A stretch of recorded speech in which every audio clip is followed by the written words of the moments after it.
با دستگیری مرکز ملی تستی نزد پرزیدنت جمهوری تاجیکستان در ناحیه واسه امسال دو نقطه امتحانی تشکیل کرده شد. این جوانان از شهر ناحیه‌های منطقه کلوب داوطلبان سال 2017 میباشند. امتحانی دانشجویی را به مکتب‌های عالی توسط مرکز ملی تستی در مؤسسه تسهیلات میانه عمومی رقم 10 در مرکز ناحیه واسه میسپارند. پیش از آغاز امتحان نمایندگان مرکز ملی تستی نزد پرزیدنت جمهوری تاجیکستان مراتب دیگر قاعده های امتحان سپاری را توسط مرکز ملی تستی به داوطلبان میفهمانند. سال نخستین هست که در ناحیه واسه دو نقطه امتحانی تشکیل کرده شده است. در نقطه امتحانی رقم 0312 در مؤسسه تحصیلات میانه رقم 1 و نقطه امتحانی 0313 در مؤسسه تحصیلات میانه عمومی رقم 10 با جلبی زیاده از 270 تا 295 خواننده هر روز فرا گرفته شده است.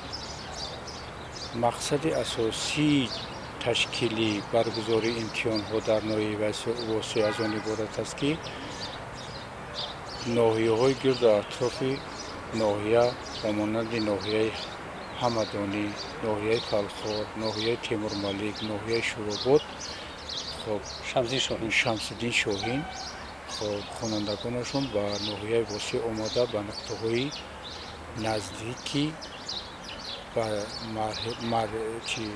مرحله زیستشون امتحان سپرده شدند. داوطلبان با شناسنامه و ورقه به خیرگیری داخل صفخانه ها می‌گردند. امتحان ها ساعت 9 پگاهی آغاز یافتند. والدان داوطلبان در این مدت به تالار کلان دعوت شدند. در این تالار توسط کامراهای مشاهده‌ای در اکران کلان رفت امتحان سپاری را از نزدیک می‌بینند.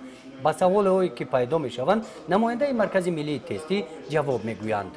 باید گفت که نسبتی دوره‌هایی که ما می‌خوندیم سال‌های 70 80 قاعده های داخل شوی بسیار سبک شده است، آسان شده است، زیرا که همون خرج و مرج ها، همون دو غیش های زیادتی که پدر مادرها میکردن، فرزندان میکردن، همینا خیلی که برهم خورده است.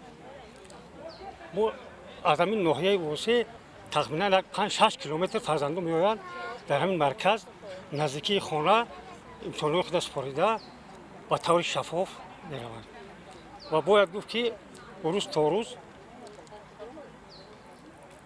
سیستم تعلیم تربیت در وزارت معارف بسیار خوب شده ایستاده است و باوری است که آینده باز از این هم بهتر می شود و جوانان می توانند که صاحب اقتصاد شوند، صاحب کسب و هنر شوند و تا حد امکان با جمعیت خدمت کنند.